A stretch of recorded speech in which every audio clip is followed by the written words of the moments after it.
చంద్రబాబు నాయుడు గారు పర్మిషన్ కావాలి. యాక్షన్ తీసుకోవడం సంగతి దేవుడు ఎరుగు.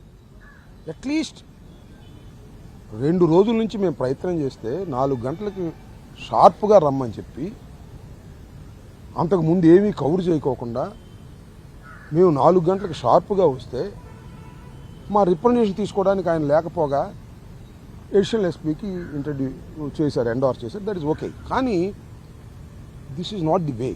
ఇద్దరు ఎమ్మెల్సీలు, మాజీ మంత్రి, బాధ్యత కలిగినటువంటి వ్యక్తులం మేము వచ్చినప్పుడు పోలీస్ ఈ విధంగా ప్రవర్తన చేయటం అంటే పోలీసింగ్ ఎలా ఉందో అర్థం చేసుకోండి. వాళ్ళ రాష్ట్రంలో 1 కాదు 2 కాదు అనేక ఉదాహరణలు చెప్పగలను. పోలీసింగ్ ఫెయిల్ అయిపోయింది అని. మీకు సరే అన్ని జోలికి వెళ్ళను, కానీ అసలు మేము వచ్చింది ఎందుకు? 27వ తారీఖున మేమందరం అమరావతి రైతులను పరామర్శించడానికి ఉండవల్లి వెళుతుంటే మధ్యలో దారి కాచి మా కార్లు పగలగొట్టి మమ్మల్ని కొట్టడానికి ప్రయత్నం చేసి దౌర్జన్యం చేసి మేము వెనక్కి తిరిగి వచ్చేసాం. ఏం జరిగిందో తెలుసుగా? మా మీద కేసులు పెట్టారు. ఎస్సీ ఎస్టీ అట్రాసిటీస్ కేసు పెట్టారు మా మీద. మమ్మల్ని అడ్డగించిన వాళ్ళు. మేమేదో కంప్లైంట్ ఇస్తే అది విడిపెట్టారు. ఆ తర్వాత మొండితోక అరుణ్ గారు, డైమండ్ బాబు గారు అక్కడే ఉన్నారు స్పాట్లో. వాళ్ళని మేము కూడా 2 కంప్లైంట్స్ ఇచ్చాం ఆ నెక్స్ట్ రోజు. చిత్రం ఏంటి తెలుసా? ఆ కంప్లైంట్లు ఇస్తే కంప్లైంట్కి రిసిప్ట్ ఇవ్వడానికి తిరస్కరించారు పోలీస్ స్టేషన్లో. ఎమ్మెల్సీ వెళ్ళి అడిగితే తిరస్కరించారు. ఏం జరుగుతుంది ఈ రాష్ట్రంలో? అంటే police is violating the rules. ఎవరైనా ఈ రాష్ట్రంలో వెళ్ళి పోలీస్ స్టేషన్లో కంప్లైంట్ ఇస్తే వెంబటే రిసీట్ ఇవ్వాలి. That is the rule. అరే ఒక ఎమ్మెల్సీ వెళ్ళి అడిగితే మేము పైన కనుక్కోవాలండి, మా ఎస్పీ గారిని కనుక్కోవాలండి, మా ఐజీ గారిని కనుక్కోవాలండి, అప్పుడే ఇస్తామని ఇవ్వాలా? చిత్రం. ఇప్పుడేదో మేమందరం వచ్చాం కాబట్టి ఇచ్చారు ఎస్పీ ఆఫీసులో. అసలు పోలీస్ స్టేషన్కి వెళ్ళి కంప్లైంట్ ఇస్తే రిసీట్ ఇవ్వకపోవటం అనేది ఎంత వైలేట్ ఇది? ఎంత వైలేట్ చేస్తున్నారు రూల్స్ని, రాజ్యాంగాన్ని? ఇది ఒక అంశం. రెండో అంశం ఏంటంటే, సరే మేము ఇచ్చిన కంప్లైంట్స్ రిజిస్టర్ చేస్తారా లేదా పక్కన పెడదాం. మా మీద కేసు పెట్టారు, ఎస్సీ ఎస్టీ అట్రాసిటీస్ కేసు. అసలు ఎక్కడ కులదోషం లేదు, పెట్టారు. పెడితే పెట్టారు. మేము ఇచ్చింది కూడా తూతూ మదన కంప్లైంట్ చేశారు. నేను ఇక్కడ అడుగుతా ఉన్నా, ఒక పోలీస్ కానిస్టేబుల్ మీద బందోబస్తుకు వచ్చినటువంటి వాటి మీద అతని మీద పెద్ద రాయబడింది. 7 కుట్లు పడ్డాయి. 14 కుట్లు పడ్డాయి. కేసు రిజిస్టర్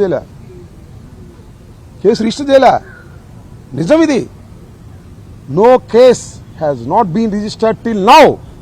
ఆ కేసు చేయలే. ఎందుకంటే దే నోస్ ఆ రాయి ఎవరు విసిరారో చాలా స్పష్టంగా కనిపిస్తుంది. ఎవరు? కిరణ్ అనే అతను రాయి విసిరాడు. ఎవరి మీద విసిరాడు? గుంపు మీద విసిరాడు. సమయానికి అతను తలకు తగిలింది. కేసు రిజిస్టర్ చేయలే. ఏం జరుగుతుంది రాష్ట్రంలో? కానిస్టేబుల్కి దెబ్బ తగిలి 14 కుట్లు పడితే కేసు రిజిస్టర్ చేయకోకుండా తప్పుకుపోయారంటే అసలు లా అండ్ ఆర్డర్ను మెయింటైన్ చేయడానికి ఉన్నారా పోలీసులు? లేదా అని నా ప్రశ్న. ఇక్కడ ఎంత ప్రమాదం దేశానికి, ఈ రాష్ట్రానికి. కొన్ని కేసున రిజిస్టర్ చేయండి అయ్యా. ఆ కిరణ్ పెట్టమాకండి. A1 అంబటి రాంబాబుని పెట్టండి. రాయిసింది నేనేనండి. ఆ విజువల్స్ తీసేసి తలకాయ, ఆ కిరణ్ తలకాయ, నా తలకాయ పెట్టండి. A1 Ambati Rambabu, A2 Monditoka, A3 Appireddy, A4 diamond Babu ఉన్నాగా. అదన్నా పెట్టండి పోనీ. కనీసం కేసు అన్నా పెట్టారు పోలీసులు కొడితే అని అనుకుంటారు. ఏమిటో ఈ అన్యాయం? నాకు అర్థం కాలేదు. ఈ అన్యాయాన్ని ప్రశ్నించకూడదా? ప్రశ్నించడానికి మేము రాకూడదా? ఏ డీజీపీ రిప్రజెంటేషన్ తీసుకోడు, ఎవరికో అప్పచెబుతాడు. ఎస్పీకి ఇస్తే ఎవరికో అప్పచెబుతారు. ఎందుకంటే మా ముఖం చూడలేకపోతున్నారు. ఎందుకంటే you're all violating the rules. Policing మీరు చేయలేకపోతున్నారు కాబట్టి మా ముఖం చూడటానికే భయం మీకు. ముఖం చూసి సమాధానం చెప్పలేరు. డీజీపీకి రిప్రజెంటేషన్కి వెళ్ళామనుకోండి, ఆ గేట్ దగ్గర ఇచ్చేయమంటున్నారు. ఎస్పీ గారి దగ్గరికి వెళ్ళామనుకోండి, ఆ అడిషనల్ ఎస్పీకి ఇచ్చేయమంటున్నారు. ఆయన ఏమంటాడు? అయ్యా మీరు ఇచ్చారు కదా, ఎస్పీ గారికి ఇస్తామని అంటున్నారు. సమాధానం చెప్పలేరు. అంటే సమాధానం చెప్పలేని దీన స్థితిలో పోలీస్ అధికారులు ఉన్నారు ఈ రాష్ట్రంలో. శ్రీమద్ రమారమణ గోవింద్ అంతే. ఇక లా అండ్ ఆర్డర్ లేదు, ఇక పోయింది. పోలీస్ స్టేషన్లో హత్యలు చేసేస్తున్నారు, చంపేస్తున్నారు, బూడిద కూడా మాయం చేసేస్తున్నారు. ఏంటిది? 2 ఎమ్మెల్సీలు బాధ్యత కలిగినటువంటి మాజీ మంత్రిని వస్తే రిప్రజెంటేషన్ తీసుకోవడానికి కూడా పై వాళ్ళ పర్మిషన్ కావాలి, కంప్లైంట్ ఇస్తే రిసిప్ట్ ఇవ్వడానికి కూడా పై వాళ్ళ పర్మిషన్ కావాలి, పోలీసులను కొడితే వాళ్ళ మీద కేసు పెట్టకూడదు. ఏంటిది అన్యాయం? ఇంకేం కాపాడతారు మీరు లా అండ్ ఆర్డరు? ఇక మేము కూడా ప్రత్యేకంగా ప్రైవేట్ గన్మ్యానుల్ని ప్రైవేట్ బందోబస్తులు పెట్టుకోవాల్సిన పరిస్థితి ఏర్పడుతుంది. ఇక పోలీసుల మీద నమ్మకం పోతుంది. ఇది గుర్తుపెట్టుకోమని మనం చేస్తున్నాం. కలకాలం ఎప్పుడు ఇలాగే ఉండదు. 5 సంవత్సరాలు పరిపాలన చేశాం, ఇంత దారుణంగా మేము ఇప్పుడు పరిపాలన చేయాల. ఇవాళ వాళ్ళు 5 సంవత్సరాలు పరిపాలన చేస్తున్నారు. పోలీసులు ఐపీఎస్ ఆఫీసర్లు అండి, ఇండియన్ పోలీస్ సర్వీస్. కొద్దిగా న్యాయంగా ఉండాలి కదా, కేసు అన్నా రిజిస్టర్ చేయాలి కదా. నా మీద కేసు రిజిస్టర్ చేశారు, ఎస్ఐ నెట్టానంట, కేసు రిజిస్టర్ చేశారు. మరి మొన్న ఆ రావణ ఎవరిన పట్టుకెళ్ళారుగా, పోలీస్ స్టేషన్ మీద దాడి చేశారయ్యా జనసేన వాళ్ళు. దాడి చేశారు, గోడలు దూకారు, పోలీసులు పడగొట్టారు, వాళ్ళ మీద కేసు కట్టలా. వాళ్ళకు ఒక చట్టం, అంబటి రాంబాబుకు ఒక చట్టం. నా మీద కేసు కట్టారు, ఎస్సీ కేసు కూడా కట్టారు. ఈ కేసులు భయపడతావా? కేసులకు భయపడం, మేము భయపడుతుంది ఒకటి, లా అండ్ ఆర్డర్ రాష్ట్రం లేకుండా పోతుంది. ఎవడెప్పుడు ఎవరిని చంపేస్తాడో తెలియదు, పోలీస్ స్టేషన్కి తీసుకెళ్తే తిరిగి వస్తాడో రాడో తెలియదు, లేదా హెరాస్మెంట్ తట్టుకోలేక ఆత్మహత్య చేసుకునే పరిస్థితి. ఇంత దారుణంగా పోలీస్ వ్యవస్థ ఈ ప్రజాస్వామ్య దేశంలో ప్రవర్తిస్తూ ఉంటే ఇంకా ఏమైపోతారు సామాన్యులు? మాకే దిక్కు లేనప్పుడు సామాన్యులు ఏమైపోతారు?